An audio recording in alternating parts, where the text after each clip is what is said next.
All right, let's jump right into this explainer. Have you ever noticed how, whenever a new opportunity pops up, people tend to fall into one of three buckets?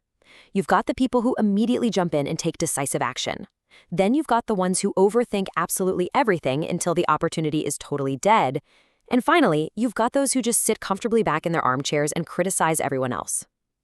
Well, today we're unpacking a fascinating behavioral puzzle that researchers call the tripartite paradox of human agency. Why do we fear critics who do nothing? It's a huge question, right? We've all asked ourselves this at some point, especially when we're feeling completely paralyzed by the fear of failure or just dreading the sting of peer judgment. We so often let people who are literally just standing on the sidelines completely dictate our willingness to step into the arena. And that feeling of paralysis leads us right into a really well-documented psychological concept known as the intention-action gap. Basically, it's that incredibly frustrating discrepancy between our best intentions, what we deeply plan to achieve, and our actual actions, which is what we ultimately do. It completely explains why our best-laid plans, like that shiny January gym membership we swore we'd use, so often fail to become reality. Here is our agenda for today. First, we'll look at the thinker's gap. Second, inside the critic's mind. Third, the bias for action. Fourth, designing a mover's environment. And finally, taking the leap. Section 1, the thinker's gap, the universal struggle of deliberation. Research shows that our intentions actually account for less than a third, only 33% of our actual behavior. The vast majority, a whopping 67%, is completely hijacked by cognitive overload and deeply ingrained automatic habits. So we like to think we're entirely driven by our goals, but in reality, our environment and our automatic routines are the things really running the show. Comparing these three roles side by side really reveals the paradox. First up, we have the thinker, totally caught in endless deliberation and cognitive overload. Then we have the mover, defined by execution in a highly proactive state. And finally, we have the critic, existing in this state of evaluative detachment, which actually masks a deeply defensive and insecure psychological state. Section 2, inside the critic's mind, de-weaponizing the judgmental. Now, this is where it gets really interesting. Instead of being confident, constant critics actually suffer from incredibly fragile self-esteem. They utilize ego defense mechanisms to mask their own inaction and, honestly, their envy. First, they use projection, accusing movers of just being lucky so they don't have to acknowledge their own lack of effort. Then there's rationalization, claiming it's just not the right time to act, usually declared from the comfort of their couch. And finally, displacement, where they attack high achievers in public just to release the frustration of their own perceived failures. To put it simply, judging feels safer than being judged. These folks figure out very early in life that staying on the side of the judge completely protects them from the structural threat of being evaluated themselves. Think about it. As long as they are the ones delivering the verdict, they aren't the ones on trial. It's literally a full-time defensive architecture designed entirely to keep their own raw shame at bay. Psychologically, this maps perfectly to a specific personality profile, low agreeableness combined with high neuroticism, creating the classic armchair expert. This psychometric combination fuels a super hostile, anxious posture. For these folks, witnessing someone else's success causes intense cognitive dissonance.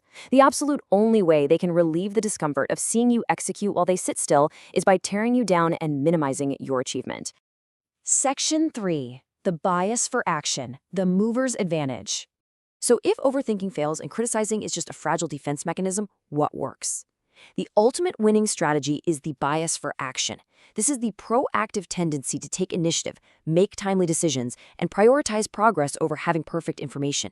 This is famously a core leadership value at Amazon, where leaders are actually encouraged to make high-velocity decisions with only about 70% of the information they wish they had. If you're waiting for 90%, you are moving way too slow. And history backs this up big time. Practical, experiential knowledge gained through rapid, iterative execution consistently outperforms heavy theoretical analysis. We see this with Amazon's rapid prototyping. We see it with the Wright brothers, who prioritized continuous glider tests over endless theoretical calculations. We see it with IDEO's build-to-think model. The takeaway here? Action always beats planning. In fact, research demonstrates that deliberate practice and active engagement produce 3 to 5 times faster skill acquisition than passive study alone. You simply cannot theorize your way to expertise. Execution isn't what happens after you figure everything out. Execution is exactly how you figure things out. Section 4, designing a mover's environment, leadership strategy. Now, If you're a leader, your absolute first priority has to be establishing psychological safety.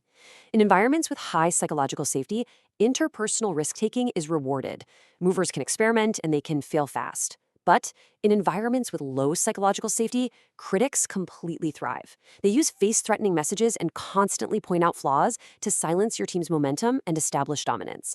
You have to actively design a culture that punishes inaction way more than it punishes failure. Agile leaders do not wait for perfect conditions. As General George S. Patton famously noted, a good plan violently executed now is better than a perfect plan executed next week. Effective leaders combine thoughtful analysis with decisive action, but when they're faced with uncertainty, they consistently err on the side of movement. Section 5. Taking the leap, implementing action bias. So, how do we practically do this? By utilizing military strategist John Boyd's OODA loop, we can gain a massive advantage. OODA stands for observe, orient, decide, and act. It isn't just a one-off decision. It's a continuous, rapid-fire learning cycle. By gathering immediate feedback, evaluating it honestly without letting your ego get in the way, deciding on a quick adjustment, and acting swiftly, you generate a kind of momentum that passive analysis could never even touch.